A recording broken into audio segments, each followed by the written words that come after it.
Mesdames et messieurs, bienvenue à l'émission Quartier Latin.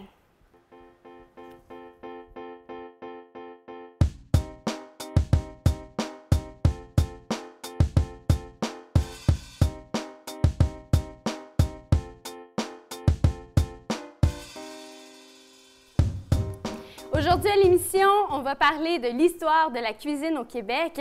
On s'est toujours demandé d'où venaient nos traditions culinaires. Eh bien aujourd'hui, on répond à vos questions avec M. Michel Lambert, qui est un chef, mais un historien en cuisine québécoise. Bonjour. Bonjour. Bonjour, ça va bien? Pleine forme. Oui. On va également s'intéresser aux aliments d'aujourd'hui avec Mme Dominique Dupuis. Bonjour. Allô. Oui, vous êtes une professeure en cuisine végétalienne à l'Armoire du Haut, qui est des ateliers culinaires, c'est ça? Est-ce que vous pouvez me dire en quelques mots, pour ceux qui ne savent pas qu'est-ce que le végétalisme? Bien, le végétalisme, c'est de se nourrir à base de végétaux. Donc, il n'y a pas de produits animaux qui sont inclus dans ce qu'on mange. Donc, pas de sous-produits non plus. Donc, pas d'œufs, pas de yogourt, pas de crème, pas de lait. Parfait. Ce qui est différent du végétarisme. Oui, le végétarisme, c'est seulement pas de chair animale, si on veut. OK. Michel, ça fait 40 ans que vous faites de la cuisine. Vous avez sans doute cuisiné avec du beurre, de la crème, des viandes. Oui. Qu'est-ce que vous pensez du mouvement qui est plus santé aujourd'hui? Qu'est-ce que je pense du mouvement qui est santé? En fait, c'est sûr qu'il fallait lutter contre les abus.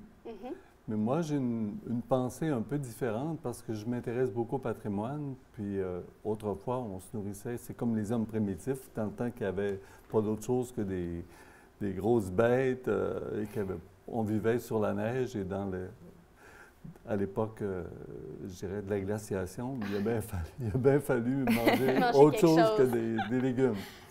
Alors, compte tenu de l'histoire humaine, c'est ça. C'est naturel. C'est naturel pour l'être humain de se débrouiller puis de prendre. L'organisme, il s'adapte toujours. Est-ce que vous trouvez des fois qu'on en fait peut-être un peu trop pour vouloir bien s'alimenter? Je pense qu'il y a un accent qui est mis peut-être trop fortement. C'est devenu presque une religion. Moi, c'est un petit peu ça qui est mon problème par rapport à ça. Quand je regarde l'histoire humaine puis les civilisations, tout le monde a dans son histoire des moments où on mange moins, où on mange moins de certaines choses, parce qu'on suit les saisons, parce qu'on écoute son corps aussi, puis on a besoin, par exemple, de prendre un break, comme on dit, par rapport à la viande. Alors, c'est pas pour rien que chez les Mahomet, chez les musulmans, par exemple, il y a des jeûnes. Les catholiques avaient ça aussi autrefois. On a tous en fait. Les Indiens avaient ça aussi. Toutes les civilisations ont eu des périodes où ils se privaient d'aliments volontairement. Vous, Dominique, rapidement, est-ce que vous trouvez qu'on veut toujours trop bien s'alimenter ou il n'y a pas de limite? Non, je trouve que ça peut être un problème d'avoir trop un focus sur toujours la perfection alimentaire. C'est pas l'idéal, non, c'est sûr. Sauf que je pense pas que personne peut dire qu'il mange trop de légumes dans sa vie. Là, mon travail, c'est plus d'essayer comme un peu de végétaliser la vie des gens sans nécessairement comme aller vers le côté orthodoxe du végétalisme. C'est pas ça nécessairement le but, c'est plus d'intégrer plus de végétaux dans l'alimentation. Écoute, juste avant de continuer, je vous invite à regarder un bref topo qui fait un survol de notre histoire culinaire au Québec.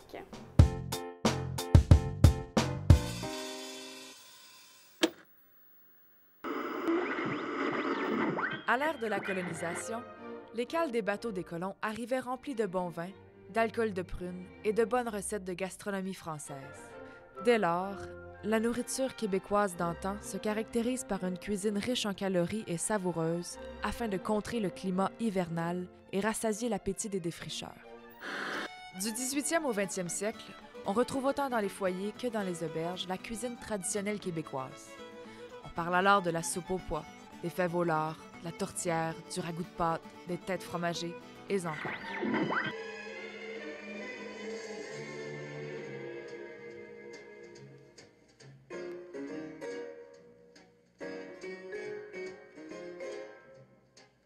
L'époque de l'Expo 67 marque un grand tournant dans notre histoire alimentaire.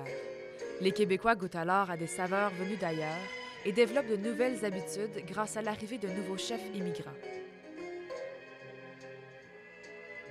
Dans les années 1980, la mode alimentaire prend un virage important. Le végétarisme et le bio-équitable gagnent en popularité, en même temps que l'évasion du fast-food. Puis, en 1989, l'obsession de la minceur a du vent dans les voiles. Le symbole de la belle femme bien en chair de jadis perd de son charme. Michel Montignac fait alors un tabac avec son livre « Je mange, donc je maigris ». En 1990, les magasins grande surface, dont Club Price, Loblaws et Walmart, s'installent. Entre 1996 et 2001, la consommation de dîners pré-cuits augmente de 470 %. Celle des autres préparations alimentaires pré-cuites de 700 %. Puis, en 2007, une alimentation saine s'impose. Le Guide alimentaire canadien met alors à jour les règles de base nutritionnelles.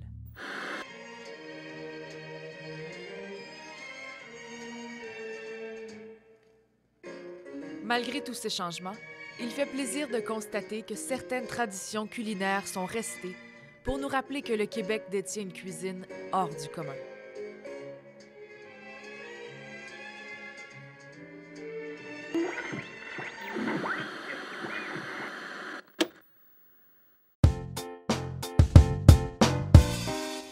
On vient tout juste d'apprendre qu'on a des origines partiellement françaises, mais Michel, comment et à partir de quand que nos traditions typiquement québécoises se sont instaurées ici au Québec? Ben, moi, j'aime pas la façon souvent qu'on raconte l'histoire, où on part l'histoire à partir de la France. OK. On est un espace géographique où il y avait des Autochtones ici avant. Effectivement. Puis ces gens-là avaient deux cultures. Il y avait deux cultures culinaires. Il y avait la culture qui était basée sur le gibier beaucoup, qui fumait, qui conservait par la fumée les petits fruits par le séchage, etc. Puis il y avait l'autre culture qui était agricultrice, qui faisait par exemple la culture de légumes, qui était presque végétarien. Puis ça, les gens ne savent pas ça. Puis je trouve ça intéressant de le dire dans notre histoire qu'à partir de l'an 1000 jusqu'à peu près à l'arrivée des Français au 17e siècle, tous les Iroquois qui habitaient la région du Saint-Laurent mangeaient principalement des légumes, du maïs, des haricots, des graines de tournesol. C'était la base de leur alimentation et ils assaisonnaient avec du poisson. Ils faisaient sécher? Du poisson qu'ils faisaient sécher ou qu'ils mangeaient frais, mais ils en mangeaient peu, dans le fond, de sorte que c'était une cuisine surtout végétarienne. C'est intéressant. Quand Jacques Cartier est arrivé, là, les gens, il le dit, ils allaient chercher leur poisson, par exemple, dans Gaspésie. Ils l'amenaient dans la région de Québec, puis c'était leur assaisonnement pour tout l'hiver. On faisait avec ça, on ne sait pas ça. C'était la belle tradition. On s'imagine qu'ils mangeaient juste du gibier, mais c'est pas vrai. Est-ce qu'on a des exemples de plats traditionnels d'aujourd'hui qu'il y avait dans le temps, qu'on a conservés, en fait? Oui, bon, j'aime toujours dire, par exemple, que les premiers colons faisaient beaucoup les choses un peu comme les Indiens. Ils prenaient les haricots. Puis moi, j'ai trouvé, en tout cas dans mes recherches, dans la région de Québec, il y a beaucoup de familles qui font encore la soupe aux haricots rouges avec du lait à l'intérieur. On appelle ça la soupe aux pêteuses parce que ça a certains effets. Intéressant. C'est un nom charmant. Mais vous voyez, on a mélangé en quelque sorte la cuisine autochtone des Hurons, par exemple, qui sont installés à l'ancienne Lorette avec les Blancs. Les Blancs aimaient beaucoup les produits laitiers. Les Français on a mis ça faisaient ensemble. beaucoup la sauce blanche. C'est intéressant. Dominique, on a passé à travers les années, ça a beaucoup changé. En 1987, on a vu dans le topo, il y a eu le fameux livre « Je mange donc je maigris ». Aujourd'hui, comment on est arrivé à une alimentation qui ressemble à ce qu'on est aujourd'hui? Bien, comme on l'a mentionné plus tôt, je pense qu'on s'adapte. On est vraiment des adaptivores, si on peut dire. Là. Puis c'est sûr que notre alimentation d'aujourd'hui reflète aussi une certaine adaptation qu'on a dû adopter. Puis je pense que le végétarisme, entre autres, gagne un peu comme en popularité parce que, justement, je pense qu'il y a un certain besoin chez les gens, en tout cas peut-être plus en milieu urbain, j'imagine, d'augmenter la consommation de végétaux parce que, bien, pour des raisons de santé aussi, mais aussi pour des questions environnementales. En tout cas, il y a quand même beaucoup de choses qui englobent ça, mais je pense que c'est comme un peu dû à une certaine adaptation qu'on est en train de vivre. Parfait. Donc, c'est le choix qu'on a fait. Si je ne me trompe pas, vous êtes végétalienne? Oui. Oui. Eh bien, je vous invite à regarder la prochaine chronique de Léonie et Mathieu. Ils ont quelque chose d'assez intéressant à vous proposer. On entend beaucoup parler de végétariens. De plus en plus, on entend aussi parler de végétaliens, comme notre invité. Mais aujourd'hui, Léonie, tu démystifies un tout nouveau sujet pour moi, les déchets Les déchétariens, oui, exactement. c'est ça. Les déchétariens. Donc, qu'est-ce qu'un déchétarien? En fait, c'est quelqu'un qui se nourrit presque exclusivement avec de la nourriture qu'il trouve dans les déchets. Donc, on ne parle pas d'itinérants ou de gens qui n'ont pas les moyens de s'acheter à manger. C'est vraiment des gens qui, par conviction, se nourrissent avec des ordures. Ce phénomène-là est né dans les années 90 aux États-Unis, mais ça devient vraiment de plus en plus populaire parce que c'est un acte politique, un acte de contestation sociale. Donc, on parle vraiment pas d'argent, là, si je suis bien. Vraiment c'est pas. les gens qui font ça pour eux, pour leurs convictions. Pour eux, pour leurs valeurs. Donc, on dénonce la société de surconsommation, les inégalités entre les classes et aussi, évidemment, les problèmes environnementaux. Il y a un organisme américain, Food Not Bombs, qui vise à conscientiser les gens par rapport au gaspillage alimentaire, qui a affirmé que 27 de la quantité globale de nourriture au monde était jetée. Donc, ça équivaut à 49 millions de personnes qui pourraient manger à leur faim. Donc, c'est vraiment énorme. Oui, c'est énorme. Je t'arrête là parce que 49 millions, moi, ça me sonne une cloche, comme de quoi que des déchets, on en fait beaucoup. Oui. Mais il doit en avoir au Québec aussi. Où on trouve ça? J'ai l'impression que si je foule dans les poubelles près de chez moi, il n'y a pas beaucoup de déchets que je peux manger. Pas pour 49 millions. C'est pas les déchets comestibles, c'est vraiment les déchets en gros. Donc, les déchétariens trouvent des aliments derrière les restos, derrière les marchés publics, les épiceries, et ils trouvent vraiment de n'importe quoi. Ils trouvent des fruits, des légumes. On peut voir ici, comme par exemple la banane, qui est un peu noircie. Les commerçants pourraient avoir tendance à l'acheter, mais elle demeure encore très, très bonne. On peut faire toutes sortes de choses avec cette banane. Il y a aussi souvent des produits congelés. La date d'expiration peut être expirée de quelques jours, mais ça ne veut rien dire. Ça peut être encore très, très comestible. Il y a des produits congelés, du pain, du jus, de la viande. On trouve vraiment de n'importe quoi. De la viande aussi, parce que de la viande, on s'entend que c'est périmable assez rapidement. Oui. Bien, en fait, on parle plus de viande sous vide. Là. C'est sûr qu'il y a quand même des risques. Il faut faire attention. Les déchets peuvent être en contact avec des bactéries, peuvent être contaminés. Donc, il y a des risques. Ce n'est pas tous les commerçants qui sont chauds à l'idée de voir des gens cueillir dans leurs ordures, justement, pour se protéger. Hein, ils ne veulent pas faire face à d'éventuelles poursuites. Certains commerçants vont donc jusqu'à cadenasser leurs ordures, leurs poubelles, en fait, pour éviter la cueillette. Et ils ont le droit de cadenasser comme ça leurs poubelles. Moi, je pensais que lorsque je mettais un déchet à la rue, c'était fini puis qu'il m'appartenait pas. Oui, bien, c'est ça. En fait, c'est là que tu te trompes parce que, en fait, tant que le déchet n'est pas dans un lieu public comme au dépotoir, il demeure la propriété du commerçant. Donc, même si c'est pour une bonne cause, cueillir les déchets, c'est vraiment un geste illégal. Cependant, il y a certains commerçants, par exemple à Montréal, qui sont très collaboratifs, des boulangeries qui mettent du pain de côté pour venir en aide aux déchétariens qui vont faire leur collecte. Évidemment, c'est pas tout le monde qui est prêt à prendre ces risques-là, à faire ces gestes-là. Moi, personnellement, je pense pas que je serais prête, toi, Mathieu. Pour être bien honnête, moi non plus, j'ai pas le courage de manger ces déchets-là, même si j'ai des bonnes convictions, je crois, dans la vie. Mais tu as peut-être des options que tu peux me donner pour sauver ma planète? Tout à fait. Donc, à la maison, il y a d'autres solutions aussi simples que d'aller faire l'épicerie le ventre plein. Hein, on le sait que quand on a faim, on a plus tendance à vouloir consommer. Sinon, inscrire la date d'achat sur vos aliments quand vous les mettez au frigo. Il y a le site econo.org qui offre une multitude de trucs et conseils. Donc, à la maison, si vous voulez faire attention au gaspillage alimentaire, allez faire un tour sur ce site Internet. Bonne idée.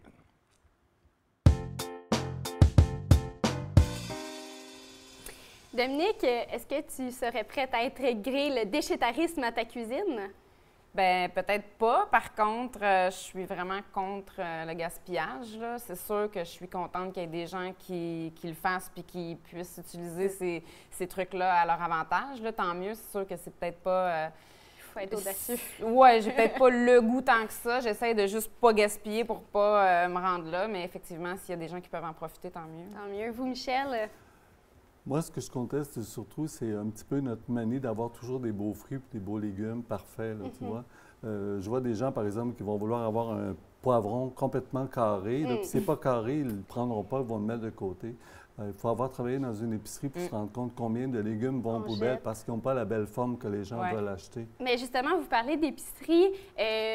On est chanceux ou on n'est pas chanceux. Nos épiceries, eux, nous offrent à longueur d'année tous les aliments qu'on veut. Dominique, pardon, qu'est-ce que vous en pensez, vous? Bien, ça peut être intéressant, là. Tu sais, je veux dire, c'est le fun pour nous, tant mieux. Puis c'est sûr qu'on peut en profiter du fait qu'on a la chance d'avoir, contrairement à avant, tu sais, comme nos grands-parents qui n'avaient pas cette chance-là, nous, on a la chance d'avoir comme beaucoup de fruits, beaucoup de légumes à l'année longue. Puis c'est sûr que ça a un avantage. En tout cas, pour un végétarien, c'est un bel avantage. Mais par contre, tu sais, ce que je déplore un peu des magasins à grande surface, c'est plus comme tous les trucs emballés, là. C'est tout le reste du rayon fruits et légumes là, qui m'intéresse moins, là, que je trouve un peu toxique à la limite. Oui. Mais sinon, je sais que c'est importé, bon, question environnementale, tout ça, on peut se poser plein de questions par rapport à ça. Mais je pense que c'est une chance qu'on a quand même d'avoir beaucoup de fruits et légumes à longueur d'année, puis il faut en profiter. Vous, Michel, vous en parliez un petit peu. Est-ce que vous êtes d'accord avec ça, qu'on ait toujours des aliments à portée de main comme ça? Pas du tout. Non. Moi, je m'oppose, j'en parle dans mes livres. Je suis un locavore d'abord. Et ce que je prône, c'est qu'on en revienne à ça, qu'on revienne à une alimentation qui suit les saisons, puis qu'on travaille avec nos jardins, qu'on apprenne à se faire des provisions pour justement protéger notre environnement puis notre planète d'abord. Vous avez utilisé le terme locavore. Locavore. Qu'est-ce que c'est? Se nourrir de ce qui pousse autour de chez nous. De chez nous. Autrement dit, pour éliminer le plus possible de transport. Effectivement, parce qu'on sait qu'on a des oranges qui viennent de la Floride. C'est ça. C'est pas toujours génial. Puis très souvent, on le jette à la poubelle parce qu'on ne nous tente pas ou parce qu'il y a une petite tache dessus. On est un petit peu exigeant avec nos aliments. Oui. Dominique, souvent, quand je fais mon épicerie, je me dis qu'il y a sûrement une panoplie d'aliments qui sont néfastes pour la santé. Quel aliment qu'on devrait retirer des tablettes? Quel aliment qu'on devrait retirer des tablettes? Mon Dieu, quasiment tous. Non, mais c'est juste que ce que j'aime, c'est les produits bruts. Là. Je travaille vraiment pas avec les trucs transformés. Puis j'aimerais vraiment que chaque personne soit capable éventuellement d'être capable de cuisiner assez pour éliminer le plus possible les trucs transformés qu'on a dans nos... Est-ce que tu as des exemples d'aliments qu'on devrait retirer?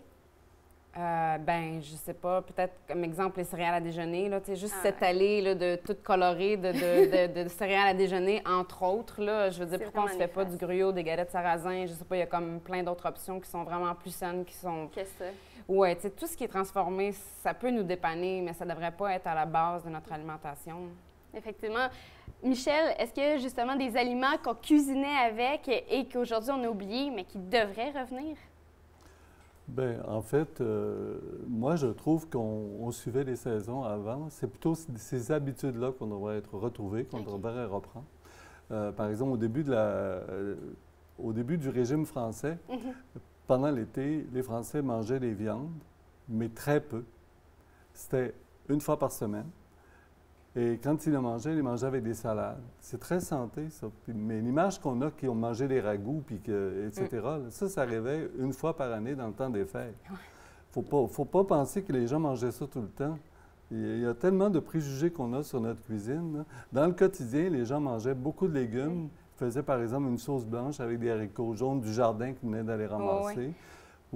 C'est vraiment intéressant. Donc, on peut vraiment dire que, dans le fond, c'était notre nourriture festive. Puis ce qu'on a aujourd'hui, c'est aussi ça. C'est dans le temps des fêtes, on sort, dans le fond, ce qu'on avait comme c'est ça. Mais ça, on fait ça une fois par année. On fait des excès, autrement dit. On mange beaucoup de crème, des choses comme ça. Mais on ne mangeait pas juste ça. Non, c'est au pas contraire, tous les jours, je sais pas, moi, je regarde mes grands-mères, ils se faisaient une semoule de maïs, par exemple, le soir, avec un peu de lait de la ferme. Puis c'était ça, leur souper. C'était très sobre. Puis, est-ce que vous êtes du genre à avoir beaucoup d'accessoires de cuisine dans vos cuisines?